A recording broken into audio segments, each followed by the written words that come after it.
It's an active scene of construction and demolition here at this industrial complex in the West Valley.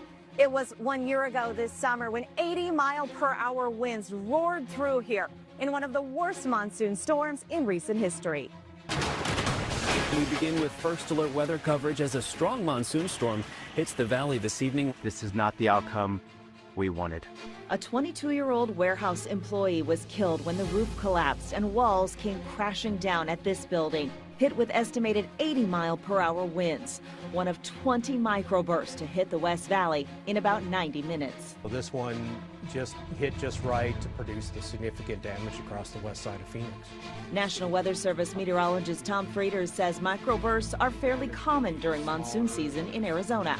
It can be very difficult because it happens so fast. Sometimes you can go from clear skies to damaging microbursts and winds, within about 15-20 minutes. So it's a matter of really keeping an eye on the radar and seeing the signature that says that air is going to start coming down at a rapid pace. A microburst happens when there's instability in the atmosphere.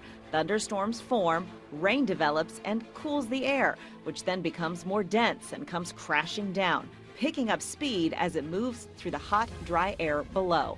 That air fans out when it slams into the ground, with wind speeds sometimes reaching 150 miles per hour. It's no wonder the damage looks like that of a tornado. But there are several ways to identify a microburst. It does become pretty obvious what type of damage it is once you start looking at patterns. With microburst winds, it slams into the ground and the debris and the damage is all pushed in one direction.